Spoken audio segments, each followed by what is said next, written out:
Hello, this is Ithaca DSA Presents. That's DSA as in Democratic Socialists of America. And in fact, you may have guessed from my t-shirt, I'm a member of DSA, and Joe has the button that shows that he is. I am Theresa, the producer of this show. I am here today with Joseph Schwartz, who is both a professor of politics at Temple University and one of a number of vice chairs of Democratic Socialists of America. Now, vice chairs hold a range of opinions, actually, on politics, as do DSA members, but I think Joe is pretty squarely in the middle. We're going to talk about politics at this moment in history, after both conventions, before the 2016 election. A lot of people are facing dilemmas, slightly different ones. It's not entirely parallel. There are some Democrats are delighted to have Hillary Clinton as their candidate. Other Democrats are dismayed that their candidate isn't Bernie Sanders. They face dilemmas, which Joe will talk about. Republicans, too. There are those who are delighted that Trump is their candidate and those who are really upset about it. So, maybe you should first describe the range of positions that people take. Well, Democratic Socialists of America's National Political Committee, which is democratically elected by our convention, does have a perspective on the 2016 election, which will be up on our website soon. That's www.dsausa.org. And it basically encourages people in states that are going to be close to work to defeat Donald Trump. It does believe that Trump is a serious threat to political and civil liberties and to immigrants and Muslims and Latinos, and needs to be defeated. But we also believe that on day one of a Hillary Rodham Clinton presidency, we would be in opposition to her more pro-corporate and pro-corporate policies and more hawkish defense policy than we ourselves support. So it's kind of a nuanced position in states that are not in play, and obviously it's not clear which ones will or will not be in play, but in many states where the election doesn't seem close, we encourage people to work for down-ballot candidates on voter registration, voter turnout, and basically they have a free vote, which is one of the peculiarities of the American system we should talk about. We should, but by the way, this leads me to an immediate question. Let's say it is late October. How do you figure out whether your state is in play or not? Well, some people say, obviously, polls sometimes can be inaccurate, although, if there's a range of polls and they're done well, you can read Real Clear Politics or 538 or whatever. Real Clear Politics. That's .com. That's actually a website. Which compiles a lot of polls. If overall, a range of polls say that, that Clinton has a 15-point lead in New York State, it's unlikely she will lose. But there are people who argue you should vote the same way no matter where you are because you never can tell. And also that some whites may not be honest about their attitude towards Trump. They may be a little embarrassed to tell pollsters they'll be voting. But it does become fairly clear. Most of the time, a range of scientifically done polls aren't going to be wildly off. We know that if the race is close, states like, not just Florida and North Carolina, Virginia are going to be close, but because Trump does have a lot of support in deindustrialized small town, rural America in the Northeast and Midwest, Pennsylvania might be in play, Ohio, Michigan. So we'll get a better sense as time goes on. But there are people basically urge that you should vote tactically, that this is a question of who should be in power, who you want to oppose in power, and that, you shouldn't play around. But there are people who would, seriously disagree, say people in DSA, everybody disagrees with Clinton's more pro-finance industry, more hawkish foreign policy, her past support of fairly punitive programs towards the poor, say welfare reform, federal criminal justice, harsh penalties of the 90s, there are people who think that if she has no chance one way or the other, they might vote for Jill Stein or some other protest vote or not vote on the presidential line. I mean, you don't have to vote the full ticket. Yeah, I've certainly heard people suggest all sorts of things. Vote for Jill Stein, don't vote at all, write in Bernie Sanders. Then somebody said, what does that mean when he has endorsed Hillary? Right. I mean, I think there is, my quite own a- personal opinion is there is a difference between a neoliberal means somebody who's socially liberal, pro-choice, pro sort of anti-discrimination law in the workplace, whatever, but, on economic policy, quite moderate, wants to deregulate the economy, wants to have only a modest provision of public goods, doesn't really want to make the tax code more progressive. And I think that's true of a lot of mainstream pro-corporate Democrats. But there is a difference between a neoliberal and an authoritarian populist who might even be a neo-fascist. So I think the threats to people's liberties, and particularly if there is a Trump victory or if Trump is close, it really does encourage a lot of far-right authoritarian anti-immigrant movements. I mean, there has been a rise of harassment of immigrants, violence against immigrants, bullying in schools of immigrant children, whatever. I think that Trump's politics has to be defeated. But the other argument is that the spectrum of possibilities, the left will be stronger opposing a Hillary Rodham Clinton administration, as I think it was stronger under Obama, particularly his second term, than under a right-wing or far-right administration where neoliberals like Clinton will be viewed by the mainstream media as the leading opposition. She's not overtly racist. She's not for, building a wall, whatever. So I think if we want to keep the momentum that Sanders kept going, it's better to be in opposition to a neoliberal Democrat the way Sanders was than having to have everybody to the right, to the left of Trump, which is going to be a lot of people if he's elected.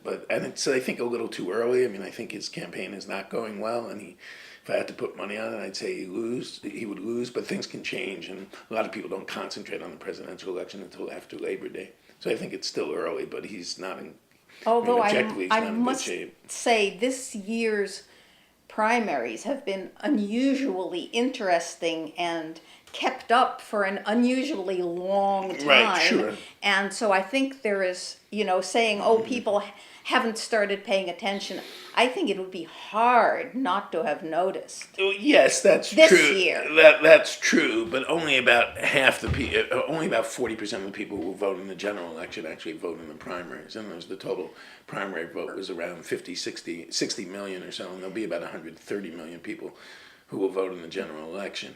So, but in any event, I mean, I do think, yes, what's unusual about this year is clearly there were two non-traditional insurgent non-establishment candidates who did exceedingly well. Trump, claims to speak for, I think, his base is really more small-town business and, small-town kind of low-level managers, but also some elements of the deindustrialized white working class, particularly older men.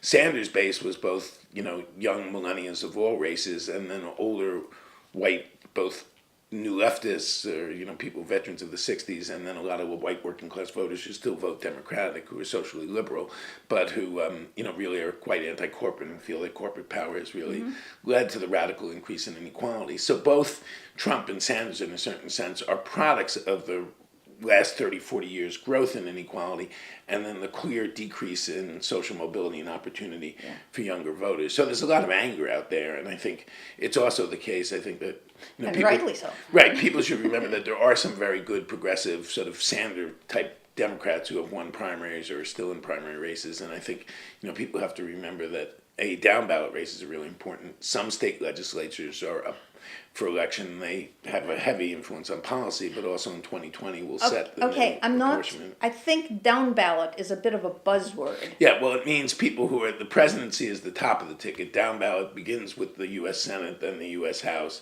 then state legislative races and local races. And, again, given the power of money and the power of incumbency and gerrymandering, and also the concentration of Democratic voters in sort of cities and in the suburbs, not that many races are competitive, but you can tell, if you're politically engaged, when there's a competitive race and a good progressive Democrat up against a right-wing Republican, it's clear that it would help state legislative politics or U.S. congressional politics if the more progressive candidate won. So that's what people mean by down ballot races, not as you go down the ticket from president to the top, to Senate, to House, to state and local races.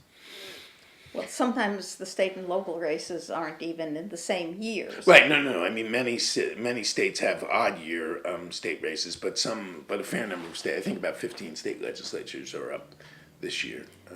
And then sometimes when something in principle isn't going to be voted on, in fact it is. I mean, for instance, right here in Tompkins County, ordinarily the race for district attorney, which is elective, would be held next year, but because our district attorney retired for health reasons this summer,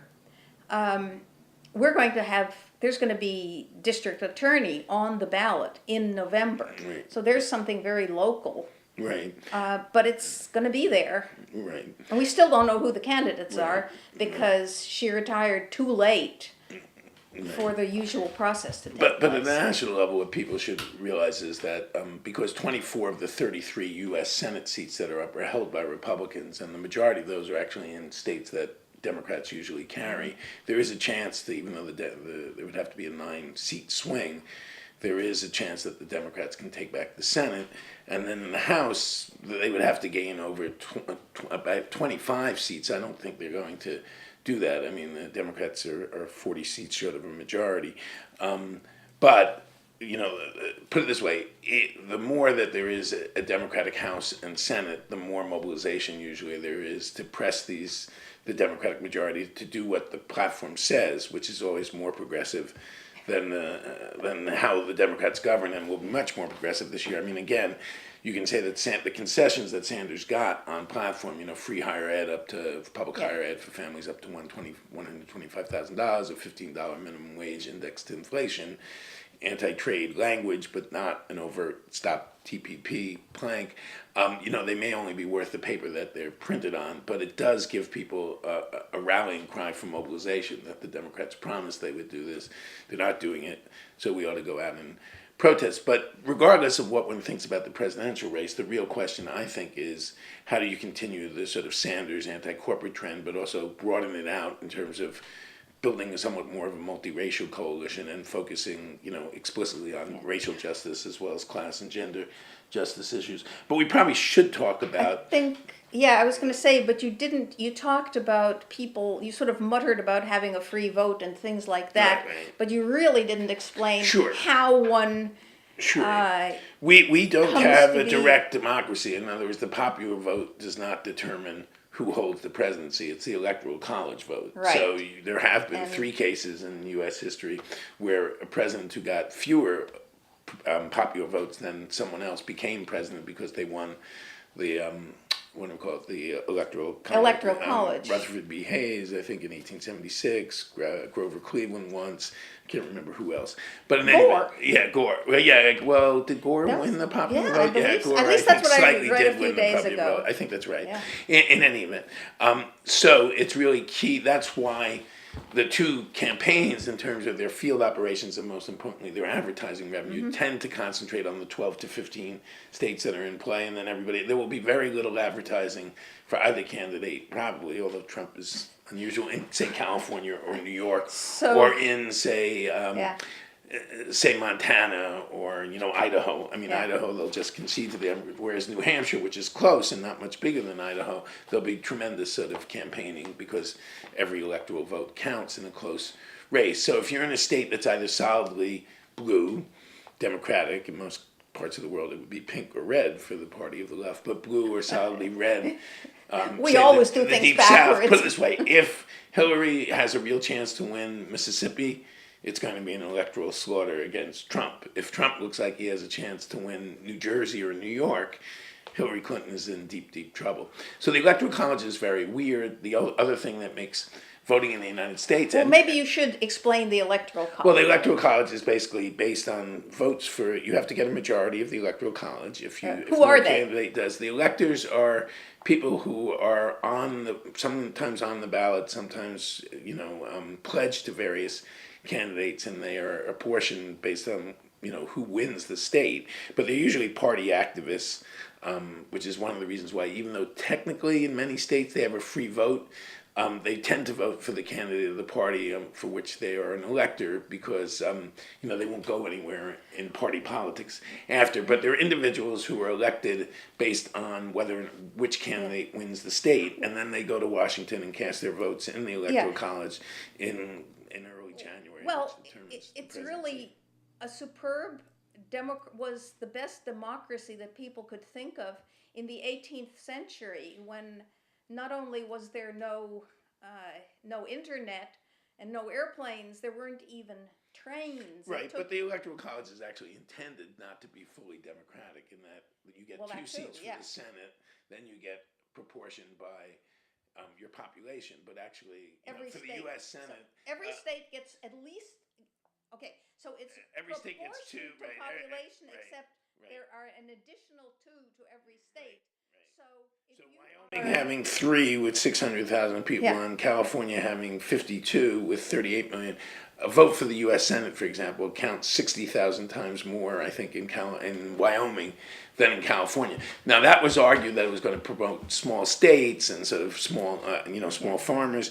It basically protected 2 groups historically: slave owners and a dominant plantocracy in the South up until 1965, a white elite, and then it also basically protected mine owners and sort of agricultural interests, powerful agricultural interests in small states. So we have the other thing is the House is proportioned democratically, the Senate is not. But the other thing that makes American politics fairly unique is that it's single district, first past the post. There could be 10 candidates, and if the candidate with the most votes gets 15%, they win that seat.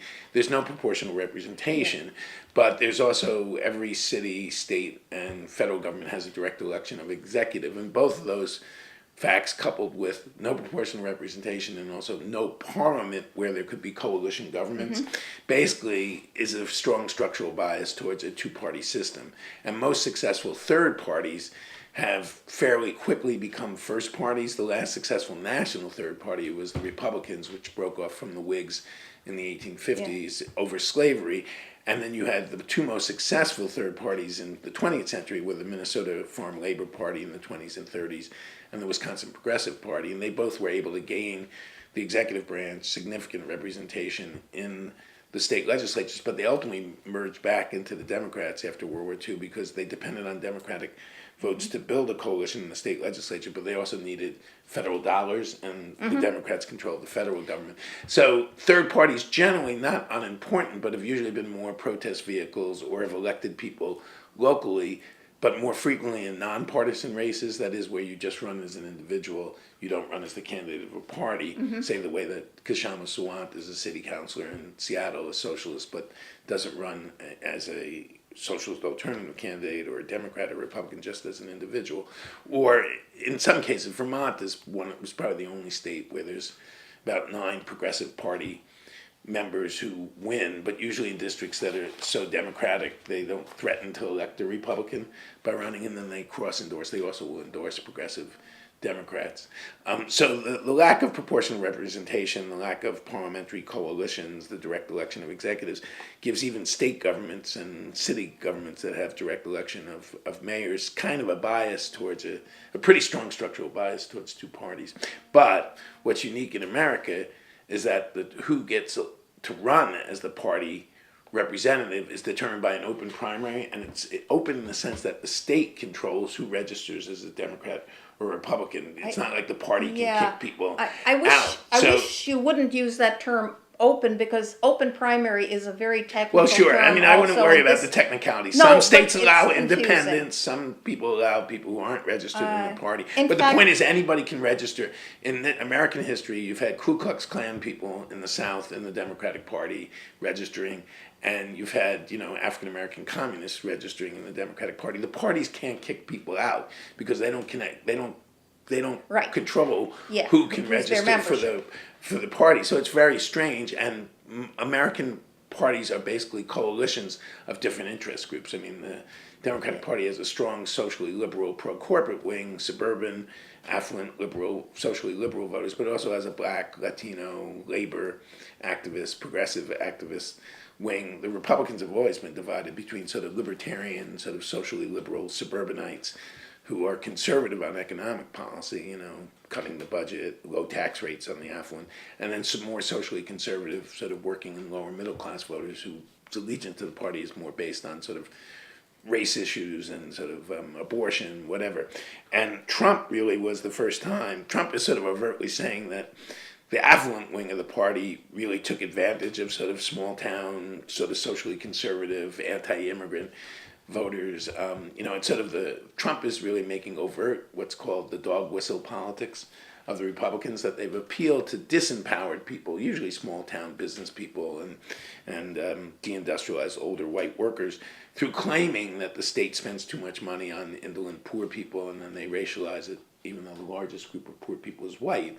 The imagery is that it's a poor person of color, a single woman and a child in an inner city, and that the Democrats are weak on crime, etc. And Trump basically is running that I'm the law and order candidate. It's in some ways going back to sort of Nixon in the 60s, claiming that the country's falling apart. There's all these protesters in the streets, particularly people of color, and I'm going to bring the hammer down, and I'm going to, recreate an America that in a certain sense was never there, but a lot of downly mobile whites or whites whose children are not experiencing very good economic conditions are either drawn to a more anti-corporate left perspective, Sanders, or a more pseudo-anti-corporate right-wing racist, sort of nativist populist perspective, Trump. So I think, in a certain sense, the primaries allowed. I don't think Trump is the Republican establishment candidate. I mean, in some ways, capitalist democracy is sometimes often too capitalist to be democratic, in that campaign finance, big money, lobbying, etc. It's always that capitalist democracy is too capitalist to be fully democratic. But there are democratic aspects where I don't think the establishment wanted Trump to be the candidate. And I think if Sanders, yes, the Democratic National Committee tilted against Sanders, there were unfair practices, maybe some votes were stolen.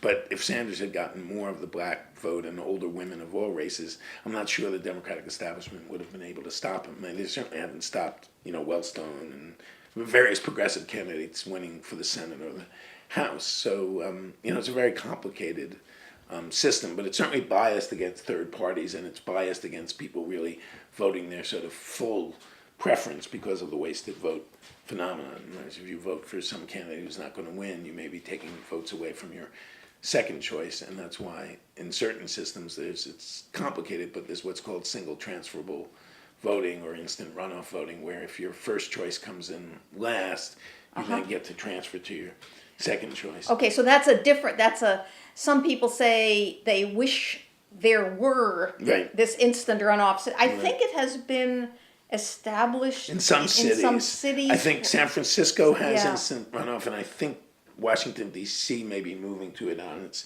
city council races. It's easier to establish at the city level because at the state you have to amend the Constitution often, and certainly federally you'd have to amend the Constitution.